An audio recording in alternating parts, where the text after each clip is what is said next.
Como era acompanhar lançamento de disco nas lojas? Você já parou para pensar? Como era acompanhar o lançamento de um disco nos anos 80 e 90, quando não existia streaming, nem redes sociais? Hoje a gente abre o Spotify e tem o álbum novo do nosso artista favorito na palma da mão. Mas naquela época era uma verdadeira missão. Acordar cedo, correr até a loja, encarar a fila e torcer para conseguir o disco antes que esgotasse. E é sobre essa experiência única, quase ritualística, que a gente vai falar hoje. Como era acompanhar lançamento de disco nas lojas de música. O ritual da expectativa. Antes de qualquer coisa, vale lembrar, não existia internet para avisar data de lançamento. O que a gente tinha eram revistas de música como Bis, Rolling Stone quando chegava ao Brasil, ou especiais de artistas. Programas de TV tipo Fantástico, MTV e até aparições em programas de auditório. Rádio, que soltava o single antes do disco sair, e a galera ficava gravando em fita cassete. Quando um artista grande anunciava um álbum, a expectativa era quase como estreia de filme no cinema. A gente ficava semanas esperando o dia do lançamento. No dia do lançamento, as lojas de música viravam um point. Imagine a cena: fãs chegando cedo, alguns até antes da loja abrir, filas que dobravam quarteirões em lançamentos muito aguardados, a vitrine toda decorada com pôsteres e displays do artista. As lojas de disco eram verdadeiros templos. No Brasil, redes como Modern Sound, Hi-Fi, Nuvem 9, Americanas e depois Saraiva faziam campanhas enormes. Já as lojas independentes eram ainda mais especiais, cheias de atendentes que conheciam música a fundo e indicavam novidades. Muita gente ia não só para comprar, mas também para viver aquele momento coletivo. Era quase uma celebração. O objeto de desejo.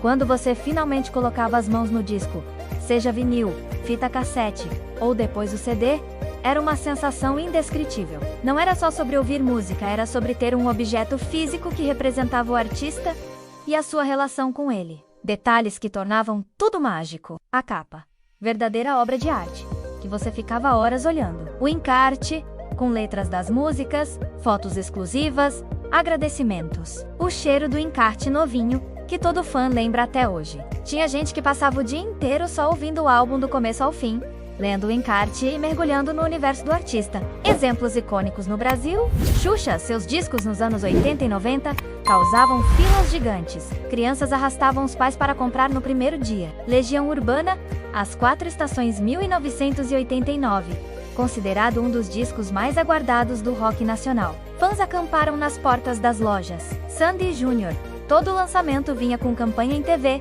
e gerava correria nas lojas. Mamonas Assassinas, 1995.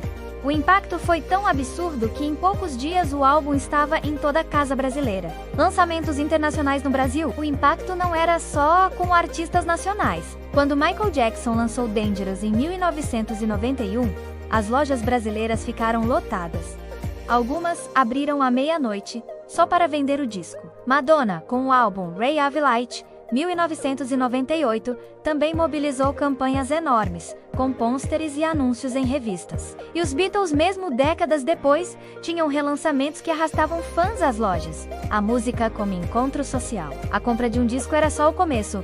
Muita gente aproveitava o lançamento para trocar figurinhas com outros fãs, debater quais músicas seriam sucesso, marcar encontros para ouvir junto em casa. Era comum grupos de amigos comprarem o álbum e passarem a tarde ouvindo juntos. Isso fortalecia laços e criava memórias coletivas. Hoje, a gente compartilha links no WhatsApp ou no Instagram. Mas naquela época, era preciso estar fisicamente junto. O medo de não conseguir. Outro detalhe que deixava tudo emocionante: o risco de não conseguir o disco no lançamento. Muitos álbuns esgotavam rápido. Às vezes só a galera que madrugava conseguia. Quem chegava depois tinha que esperar semanas pela reposição. Isso gerava ainda mais ansiedade e até valorizava o item. Quem tinha o álbum no dia do lançamento era praticamente uma celebridade entre os amigos. A experiência sensorial. Acompanhando o lançamento na loja, você não comprava só um disco, mas uma experiência completa. O som ambiente da loja, sempre tocando os últimos lançamentos. As filas, com fãs comentando e criando hype. Os cartazes e displays, que transformavam o espaço em um mini showroom do artista. A sensação de voltar para casa com a sacola, abrir cuidadosamente o plástico e colocar o disco para tocar pela primeira vez. Era um ritual cheio de emoção.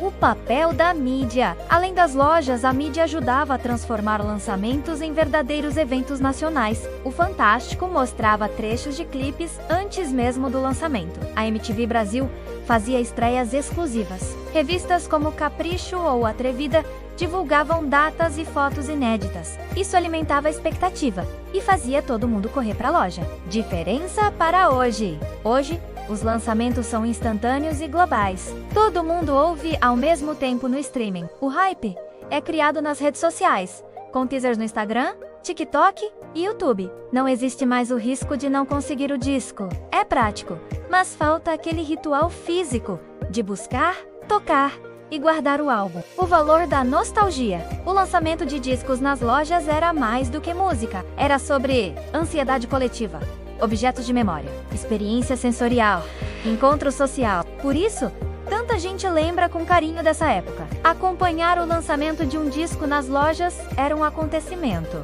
Não tinha nada de automático. Era uma mistura de expectativa, ansiedade, correria e recompensa. Hoje, a tecnologia nos dá acesso imediato.